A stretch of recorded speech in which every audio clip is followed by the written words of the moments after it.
자, 자기계발 능력 제5강 자아인식 능력 중에서 일과 관련된 나의 특성에 대해서 한번 알아보도록 하겠습니다. 일을 하다 보면 이 일이 정말 자신에게 맞는 일인지 의구심이 들 때가 있습니다. 혹은 자신에게 맞는 일을 찾기 위해 많은 노력을 하기도 합니다. 직장을 다니다 보면 같은 일을 하는데도 어떤 사람은 재미있어 하고 어떤 사람은 차마 그만두지 못해서 하는 경우가 많이 있습니다. 이러한 현상이 왜 일어나는 것일까 우리가 살펴볼 건데 사례 2를 통해서 한번 알아보겠습니다. 같은 유치원에서 일하는 A, B, C 세 사람은 일을 하는 태도에 있어서 차이를 보이고 있습니다. A씨는 오늘도 불평이 많습니다. 왜 이렇게 힘들어? 왜 이렇게 챙겨야 할 게 많은 거야? 몇 번씩이나 이렇게 같은 일을 반복해야 돼? 정말 내가 그만두지 못해서 다녀 하면서 불평을 합니다. B씨는 묵묵히 자신의 일을 하지만 그렇게 즐거워 보이지는 않습니다. 직장은 돈을 버는 수단이지 그때그때 일해서 돈을 많이 벌고 편한 곳으로 옮겨가야지. 나는 주말을 기다리고 있어. 주말에는 놀러 가야지. 즐거워하진 않지만 필요에 의해서 일을 갖게 되는 태도를 B씨는 보이고 있죠. C씨는 뭐가 그렇게 좋은지 오늘도 싱글벙글입니다. 이번 유치원 행사에 내가 낸 제안이 받아들여졌어. 너무 신나지 않아? 이렇게 교구를 만들면 애들이 더 좋아하겠지? 다른 것도 만들어서 전시해 봐야겠어. 자, 이 제시된 사례를 통해서 똑같은 일을 하고 있지만 서로 다른 일에 대한 태도를 가지고 있는 경우입니다. 이 다른 사례를 통해서 다른 태도를 가지게 된 데에는 이에 대한 흥미 또는 적성이 다르기 때문임을 알고 따라서 직업생활 중에 자신의 흥미와 적성을 개발하는 노력이 필요함을 깨달을 수 있습니다. 자, 여기에서 우리가 이 표를 한번 작성해 볼 필요가 있습니다. A가 하는 일에 대한 태도 그리고 그 이유는 무엇인지. 주로 A는 일에 대한 태도가 매우 부정적임을 보여주고 있습니다. 이 이유로서는 전혀 흥미나 만족감이 없기 때문에 그렇습니다. 그러면 B는 여기 일에 대해서는 부정적이지는 않지만 그렇다고 흥미를 가진 것도 아니죠. 흥미는 없습니다. 이 이유는 자신이 하는 일에 대해서 흥미가 없으며 단순히 이 일이 돈을 버는 수단이라고 이렇게 생각하고 있습니다. C는 일에 대해서 자기가 하는 일에 대해서 매우 긍정적이고 그렇기 때문에 그 이유는 자신이 하는 일에 대해서 흥미를 가지고 있으며 적성에 맞는 것을 우리가 볼 수가 있습니다. 자, 그렇다고 한다면 우리가 여기서 생각할 수 있는 거, 내가 현재 잘하는 일은 무엇인가? 또 이것을 잘하기 위해서 어떤 노력을 해왔는가? 또한 현재 잘 못하는 일은 무엇인가? 이 일을 잘 하기 위해서 나는 어떤 노력을 할 수 있을까? 이 현재를 기준으로 해서 과거에서부터 지금까지 내가 해왔던 노력을 한번 이렇게 봐야 되고 또 현재를 냉철하게 분석하기 위해서 현재 잘하고 있는 일과 못하고 있는 일을 구별할 필요가 있죠. 그래서 이것들을 통해서 앞으로 내가 무엇을 어떻게 노력해 나가야 하는지 바로 미래를 계획할 수가 있겠습니다. 그러다 보니까 흥미와 적성은 개발될 수 있지요. 직업생활에서는 자신의 흥미와 적성을 이해하는 것과 함께 자신의 상황에 적합하게 일을 개발하는 노력도 요구되어집니다. 그것은 사람에 따라서 일터에서 이루어지는 활동 등에 관해서 관심과 애착을 느끼는 정도가 다르고 각기 잘하는 일도 다르기 때문에 그렇습니다. 우리가 일터에 대한 흥미를 가지고 잘할 수 있을 때 사람들은 그 일터에 만족하고 잘 적응할 수 있습니다. 따라서 자신의 특성을 파악하고 그에 알맞은 일터를 선택할 필요가 있으며 현재 자신이 하고 있는 일에 잘 적응하기 위해서 흥미를 높이고 자신의 재능을 개발할 필요가 있습니다. 흥미란 일에 대한 관심이나 재미를 의미하죠. 적성이라는 것은 개인이 잠재적으로 가지고 있는 재능, 개인이 보다 쉽게 잘할 수 있는 주어진 학습 능력을 의미합니다. 흥미와 적성은 개인에 따라서 다르기 때문에 각자 관심을 가지고 잘할 수 있는 일이나 분야는 다르기 마련입니다. 흥미나 적성은 선천적으로 부여되는 것이기도 하지만 후천적으로 개발되어야 하는 측면도 있습니다. 적성은 절대적으로 있고 없는 것이 아니라 상대적으로 더 많이 가지고 태어나는 잠재 능력을 말하고 있습니다. 적성이 높다 해도 후천적으로 이 적성을 개발하지 않으면 아무 소용이 없고, 적성이 낮다 하더라도 꾸준히 이것을 노력하면 어느 정도 능력 발휘가 가능해지는 거죠. 따라서 경험을 통해서 자신의 흥미나 적성을 발견하고 이를 적극적으로 개발하는 노력이 우리에겐 중요합니다. 일과 관련해서는 자신의 흥미나 적성과 맞지 않는다고 하여 현재까지 해왔던 일을 그만둘 수 없을 때가 많죠. 따라서 자신이 처한 어떤 상황과 업무에 맞춰 흥미나 적성을 개발하는 노력을 우리는 강구해야만 합니다. 예를 들어서 마인드 컨트롤을 통해 자신을 의식적으로 관리하는 방법을 깨닫게 되면 문제상을 해결해 나갈 수도 있겠죠. 나는 이 일을 잘할 수 있어. 지금 주어진 일이 나의 적성에 아주 잘 맞는다 같이 자기암시, 추면을 거는 거죠. 하다 보면 자신도 모르는 사이에 자신감을 얻게 되어서 흥미를 높일 수도 있고 또 적성을 개발할 수도 있을 것입니다. 또 일을 할 때 너무 장기적인 목표나 추상적인 목표를 세우는 것이 아니라 단기적으로 이룰 수 있는 작은 단위로 시작하는 것이 좋죠.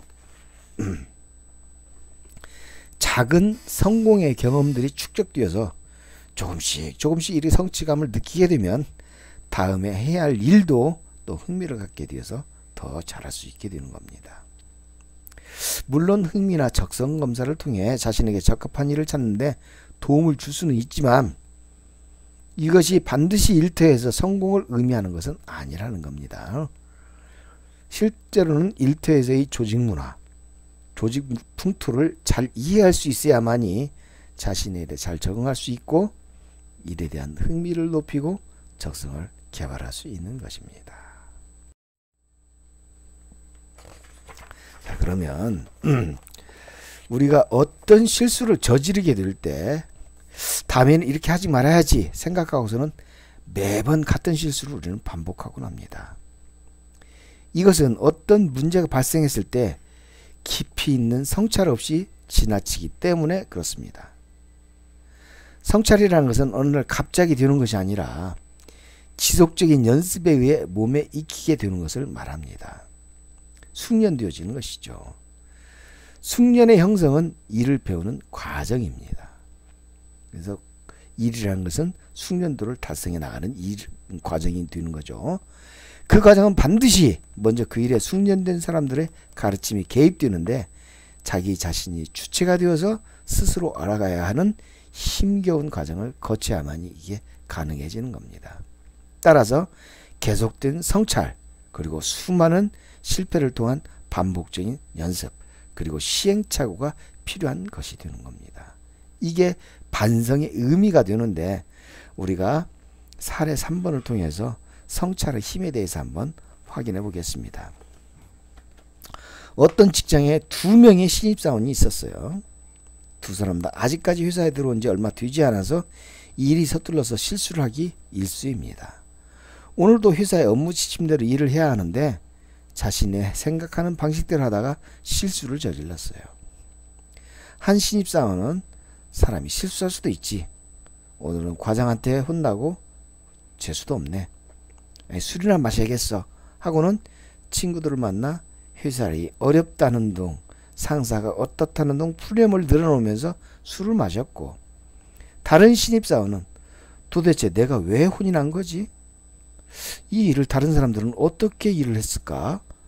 업무 지침을 다시 한번 찾아봐야겠어 라고 생각하고 자신이 실수한 일에 대해서 다시 실수하지 않도록 노트를 해두었습니다. 이 사례를 통해서 실수를 하고 난 이후에 다른 태도를 보이는 2명의 신입사원에 대한 것은 한 신입사원은 자신이 잘못한 원인을 생각해 보려 하지 않았고, 다른 신입사원은 이러한 일이 일어나게 된 이유를 파악하고 다시는 같은 실수를 반복하지 않도록 노트를 해두었습니다.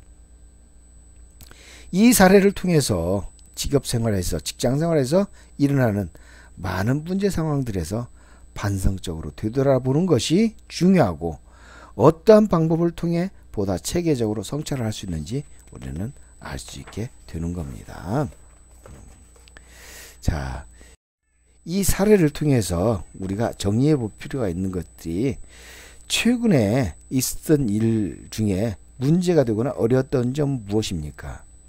이것을 통해서 우리는 몇 달 후 또는 몇 년 후에 더 높은 성과를 낼 수 있을지 어쩔지 이렇게 결정할 수 있는 부분이기 때문에 우리가 자신을 생각해보고 한번 작성해 봐야 되겠습니다. 자, 첫 번째, 최근에 있었던 일 중에 문제가 되거나 어려웠던 점은 무엇인가? 여러분들이 지금 학창생활에서도 과제를 수행하는 부분에 있어서 많은 부분들이 있겠죠. 학교 생활에 있어서 여러 가지 부대끼는 문제들이 있을 거고요. 자, 그런 것들 중에서 문제되거나 어려웠던 점이 무엇이었을까? 두 번째로, 그 일을 나는 어떻게 해결을 했는가 한번 확인해 봐야 되겠죠. 세 번째로는 이런 현 상태를 개선하기 위해서 나는 어떻게 준비하고 행동해야 할까 한번 그 각오를 한번 써보는 겁니다. 네 번째, 이 경험은 앞으로 내가 유사한 문제에 직면할 때 어떤 영향을 주게 될까? 이런 걸 알게 된다면 그 주게 되는 영향을 사전에 나쁜 쪽은 좋은 쪽으로 전환시킬 수가 있을 것이고, 좋은 쪽은 더 좋은 쪽으로 만들 수 있을 거기 때문에 어떤 영향을 주게 될까 하는 것을 생각해서 그거를 메모해 나가는 활동이 중요하다고 할 수 있겠습니다. 자, 그렇다면 우리는 성찰은 왜 해야 하는지 한번 생각해 보겠습니다. 자,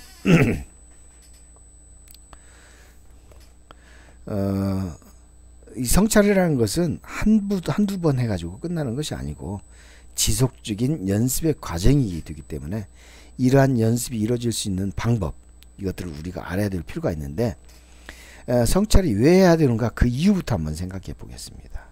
첫 번째로, 다른 일을 하는데 필요한 노하우를 축적할 수 있기 때문에 하는 겁니다.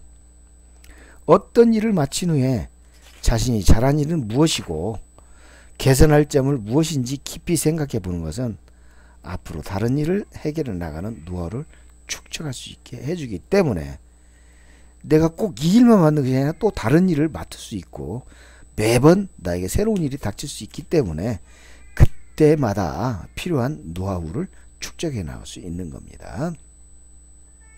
또 지속적인 성장 기회를 제공해 주기 때문에 우리가 성찰을 해야 됩니다.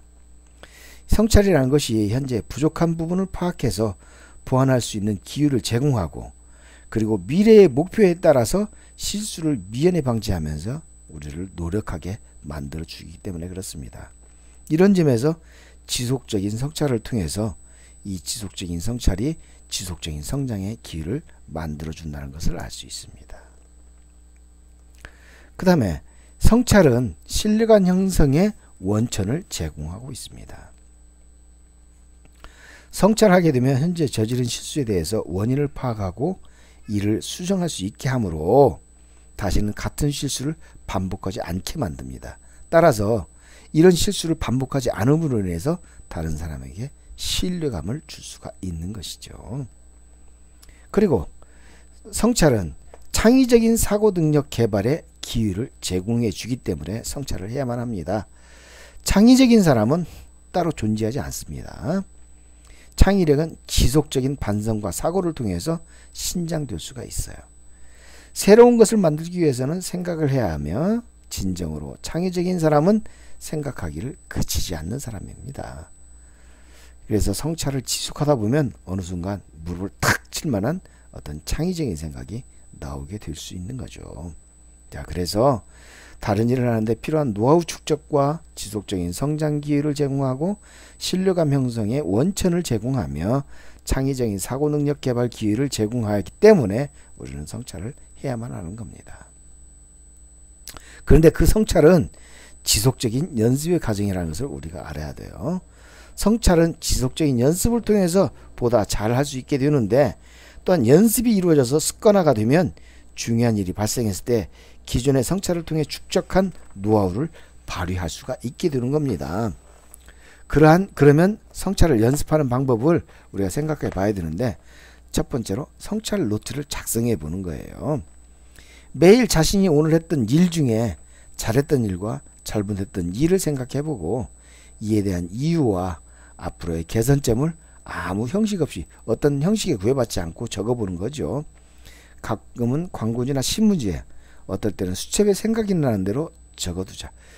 자, 그러니까 이것은 그냥 형식이나 어디 저장할 공간, 특별히 그렇게 저장 방식 이런 것이 필요 없이 생각나는 대로 이렇게 적어두면 되는 거죠. 그런데 이것들이 보이게 되면 당신의 역량을 향상시켜줄 당신만의 자료가 될 수가 있습니다. 그렇기 때문에 우리는 항상 우리 가까운 곳에 종이와 펜을 항상 놔둘 필요가 있는 것입니다. 자, 그리고 이 성찰은 끊임없이 질문하는 과정을 겪어야 돼요. 그래서 어떤 일이 발생하게 되면 우리는 이런 질문을 반복하는 습관을 계속 가지고 있어야 됩니다. 자, 지금 일이 잘 진행되거나 그렇지 않은 이유가 무엇일까? 이걸 질문해보고, 이 상태를 변화시키거나 혹은 유지하기 위해서 해야 하는 일이 무엇일까? 또 이번 일 중에 다르게 수행했다면 더 좋은 성과를 냈을 방법은 무엇일까? 이런 것들을 끊임없이 질문하게 되면 이 끊임없는 질문을 통해서 그 해답을 찾아내 나갈 수가 있고, 이런 것은 이 성찰을 통해서 우리가 얘기했던 저 위에 4가지 그 달성할 수 있는 것들을 달성하게 되는 것이 되겠죠.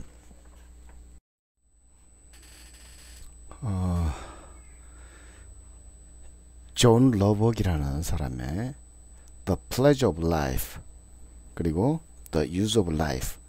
The Use of Life는 1894년, The Pleasure of Life는 1890년. 그래서 인생의 즐거움, 또 인생의 활용, 이런 2가지 책을 냈는데, 노지양이라는 역자가 이거를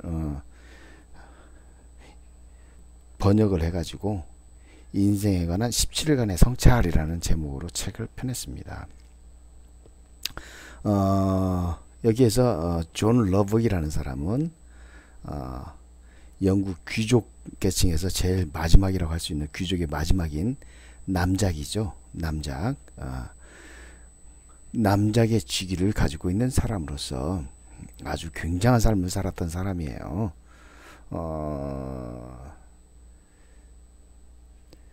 고고학자로서 신석기 시대와 구석기 시대라는 그런 이름을 붙일 수 있도록 명명한 사람이기도 하고요. 또 곤충학자이자 생물학자이기도 하고, 그래서 또 의회의 회원으로서, 또 은행가로서 은행의 휴일제를 그 법제화시켰던 그런 사람이기도 한 아주 유명한 사람입니다. 그가 인생에 관한 17일간의 성찰을 한 내용을 보면,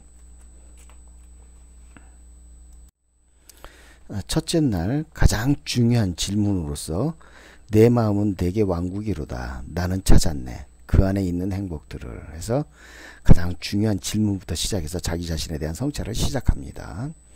둘째 날 인격에 대한 성찰인데, 행동에 씨를 뿌리면 습관이라는 열매를 수확할 것이요, 습관을 심으면 인격을 심으면 운명을 수확할 것이다 라고, 인격이 사람의 운명을 좌우한다라는 그런 성찰을 보여주고 있습니다. 셋째 날에는 자기 개발에 대한 성찰을 하고 있는데, 지혜가 제일이니 지혜를 얻으라. 네가 얻은 모든 것을 가지고 명철을 얻을지니라. 이 말은 성경 잠언에서 이렇게 원용해서 자기 개발을 할 때 자기 개발의 제일 중요한 부분이 지혜라는 점을 강조한 그런 성찰의 내용이라고 볼 수 있겠습니다. 넷째 날에 대해서는 근면에 대해서 얘기를 하고 있는데, 근면은 대가를 받건 받지 못하건 매 시간 일을 하라 라고 얘기를 하고 있어요. 그래서 일을 하기만 한다면 그 보상은 결코 당신을 피해가지 않을 것이다 라고 얘기를 하고 있습니다. 물론 우리가 일을 하고 어떤 보상을 못 받는 헛일처럼 생각되는 경우가 있겠지만, 그렇지만 그것이 물질적인 보상이 아니라 그 뒤에 분명히 그거에 대한 보상은 다른 걸로라도 보상이 이루어질 수 있다라고 생각하기 때문에 대가를 받건 받지 못하건 간에 매 시간 일을 하는 근면성을 보이라고 성찰을 하고 있고요. 다섯째 날, 관계의 기술, 릴레이션십이죠. 죽음은 머지않아 모든 사람을 평등하게 만들 것이다. 그 사실을 직시하고 모든 사람을 예의바르게 신사답게 대하라. 죽음 앞에서는 모두가 평등합니다. 누구나 한 번은 죽게 되어 있으니까, 그렇다고 한다면 모든 사람이 지금 현재 살고 있는 것에 대해서 이것을 구별하고 구분하고 할 필요가 없다라는 얘기죠. 그렇기 때문에 모두가 죽을 것이기 때문에 그 죽기 전까지 만나는 그런 모든 사람들에 대해서 예절바르게 신사답게 대하라라고 성찰을 하고 있어요. 여섯째 날, 다른 사람의 마음을 읽는 지혜에 대해서 성찰하고 있는데, 매너가 사람을 만든다. 그리고 호감을 주는 태도는 당신의 영원한 추천장이다. 여기에서 다른 사람의 마음을 얻을 수 있는 그런 방법은 호감을 주는 태도, 다른 사람들에게 호감을 주는 태도, 또 매너가 좋아야 된다는 것을 얘기해 주고 있죠. 일곱째 날, 부란 무엇인가? 리치니스가 이게 뭔지 한번 생각해보면, 작은 집에서 살면서 워윅성을 보고 감탄하는 것이 워윅성에 살면서 감탄할 것이 없는 사람보다 행복할 수 있다. 이것도 잠언에서 원용된 그런 내용인 것 같아요. 부유한 가운데 마음에 근심이 있는 것보다 가난한 가운데에서 마음이 풍요로운 사람, 이런 것이 더 행복하다라고 얘기를 하면서 부에 대해서 성찰을 보여주고 있어요. 여덟째 날에 보면 돈을 잘 쓰는 방법에 대해서 얘기를 하고 있습니다. 나는 돈을 갈망한다. 왜냐하면 나는 그것을 사용할 줄 알기 때문이다. 아무리 돈을 많이 가지고 있고 부유한들 그것이 어떻게 행복할 거예요. 그런데 나는 돈을 갈망하는데 그 이유는 뭐냐면, 내가 돈을 가지고서 그 쓰는 방법을 알기 때문에, 그 쓰는 데에서 내가 행복을 찾을 수 있기 때문에 나는 돈을 갈망한다 라고 돈을 잘 쓰는 방법에 대해서 성찰을 보여주고 있습니다. 그 다음에 아홉째 날은 밝은 성격의 선물에 대해서 성찰하고 있는데, 쾌활함은 훌륭한 도덕의 강장제이다. 햇살이 꽃을 피어나게 하고 열매를 익게 하듯이 쾌활함은 우리 안에 좋은 씨를 심고 우리 안에서 최고를 끌어낸다 라고 얘기를 하고 있어요. 밝은 성격은 이처럼 우리 안에 좋은 씨를 심어줘서 우리 안에 최고의 가치를 끌어낼 수 있다라고 이렇게 성찰하고 있는 것이죠. 열째 날은 희망에 대해서 성찰을 하고 있는데, 절망적인 발걸음을 조심하라. 내일 아침까지만 견디면 어두운 밤은 지나간다. 자, 우리가 고통스러운 시간들을 보면 어둠이라고 생각하고 그 어둠이 지속될 것처럼 보이죠. 그렇지만 우리가 유명한 얘기가 있죠. 새벽이 가까울수록 어둡다. 어두울수록 새벽이 가까이 온다. 이런 얘기가 있습니다. 자, 그러니까 우리가 어둡지만 그 어두움은 결국은 새벽에 의해서 밝은 희망을 가질 수 있기 때문에 새벽이 온다라는 희망을 갖게 되는 것이죠. 자, 11번째 날은 책의 향기에 대해서 얘기를 하고 있는데, 누가 나를 이 세상에서 가장 훌륭한 왕으로 만들어주고 궁전과 정원과 수백 명의 하인을 준다고 해도 책을 읽을 수 없다면 나는 왕이 되지 않겠다라고 책의 중요성에 대해서 강조를 하고 있습니다. 12번째 날, 놀이의 즐거움, 노는 것에 대한 즐거움을 얘기하고 있는데, 진정한 쾌락이란 아름다운 색채와 아름다운 모양, 향기와 소리로부터 느끼는 즐거움처럼 존재하지 않을 때는 느껴지지 않고 고통도 없지만 그들이 옆에 있을 때는 감지할 수 있는 기쁨이다. 그러니까 즐거움으로 감지할 수 있는 것, 그것이 바로 놀이의 즐거움이라는 거죠. 13째 날에는 베품에 대해서 얘기를 하고 있어요. 베푸는 것에 대해서. 자비로움은 그 한계가 없어 하늘에서 보드라운 비처럼 떨어지고 그 떨어진 곳에 2배의 축복을 선물한다. 그러니까 베풀면 베푸는 것이 2배로 돌아온다라는 얘기가 되겠죠. 자, 이것이 베품에 대한 그의 성찰이고, 14째 날은 건강에 대한 성찰인데, 이 삶 안에서 우리의 신경은 빈약하기만 하다. 우리가 원하는 것은 더 풍요로운 생명력이다 라고 얘기를 하고 있어요. 자, 그래서 풍요로운 생명력은 건강을 기본으로 하고 있다 라고 얘기합니다.